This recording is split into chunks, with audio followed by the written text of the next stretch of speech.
Students, today we start magnetic effect of electric current, chapter 13.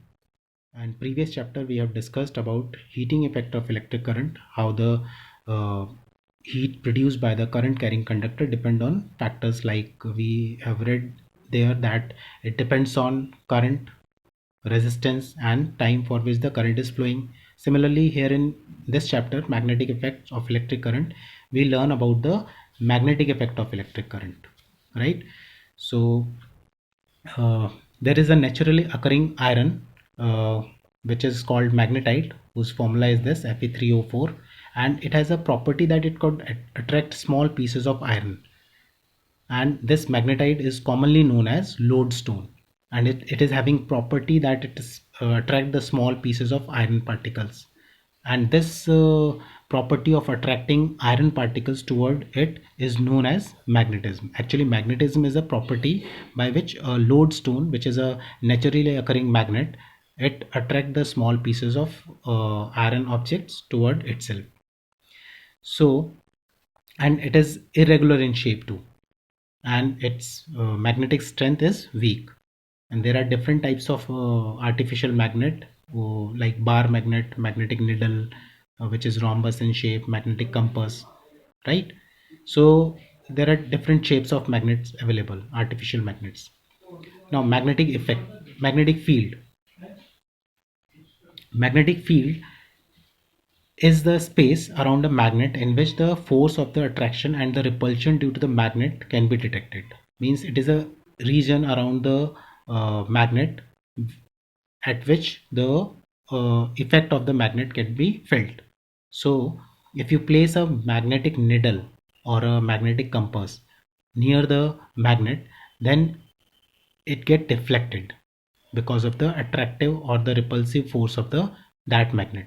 So that is known as magnetic field. It is basically an area around which the impact of the magnet can be felt. Now, magnetic field line are closed continuous curve, and they start from the north pole of the magnet and they end at south, outside the magnet, and inside the magnet they run from south to north. So these are called magnetic field lines. They are actually the imaginary lines which is drawn from north pole to south pole, right? These are some properties of the magnetic field lines, which are: magnetic field lines are closed continuous curve and they emerge from the north pole and end at the south pole. They start from here at this point north and end at south. And inside the magnet, they move straight from south to north.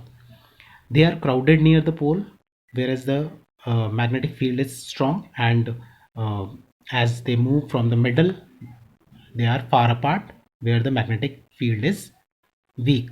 Means here at the near the poles, the magnetic strength is very strong, and the magnetic field lines, they are very near to each other. They are crowded here at these 2 points.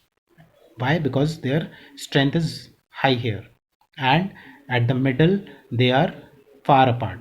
Why? Because the magnetic strength at the middle of the magnet is weak. Next is the tangent. Next property is the tangent at any point on the magnetic field gives the direction of the magnetic field.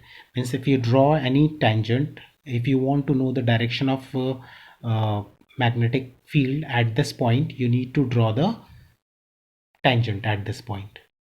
That tangent gives the direction of the magnetic field, right? So this gives the direction of the magnetic field at a point. By drawing a tangent, we know the direction of the magnetic field. Now the fourth point is magnetic field lines. They can never intersect each other, because if they do so, then there would be two tangent at a point, which is impossible. We know that at a point we can only draw one tangent. Only one tangent can be passed through a point. So uh, if two tangents, if the lines intersect, if the magnetic field lines intersect, then there would be two tangent at a point, which is impossible. So the direction of the magnetic field is can be obtained by drawing the tangent, and which is not possible in case that there are two direction at the same point, right? Therefore, they are never intersecting lines. Magnetic field lines are never intersecting lines. If the magnetic field, fifth point is, if the magnetic field lines are parallel and equidistant, they represent a uniform magnetic field. Means if the magnetic field lines are parallel to each other and they have equal distance between them, then that type of magnetic field is only possible where there is a uniform magnetic field, right? Magnetic field due to a current carrying straight conductor. Now, this is an activity in which straight current carrying conductor we pass through it through a cardboard or a paper, and here we have a battery connected with the key and an emitter, and this is a resistance through which the current is flowing. A current is flowing through here in this figure, like in this figure, and if you keep the magnetic needle here, magnetic compass here, it will uh, show the it will means if we draw the magnetic field lines here, it will be a concentric circles over here. So this is how the uh, magnetic field is produced around the current carrying conductor. This you can do with the help of magnetic that iron fillings also, right? If you put some iron fillings here and tap this, it will they align themselves in a circular pattern, concentric circles here, right? There are some factors on which the strength of the magnetic field depends, which are, first one is current flowing through the conductor is directly proportional to the magnetic field for current magnetic field is directly proportional to the current flowing through the conductor. It means if you increase the value of current, the magnetic field will be very strong. Next is the distance of the conductor of the magnetic distance of the conductor. Magnetic field produced is inversely proportional to the distance from the conductor. Means more the distance, if the distance is more, less will be the magnetic field. So these are two factors on which the magnetic strength of the current carrying conductor depend. If you merge these two equations, you will be get B is proportional to I upon R and B equals to K I upon R, where K is the called proportionality constant, right? So this is how we can determine the factors on which the magnetic field depends. These are two factors, current and the distance. Clear? Now here are three questions which you try yourself. First one is draw magnetic line of fields around a bar magnet. This you have to do, and list the properties of magnetic line of forces we have discussed.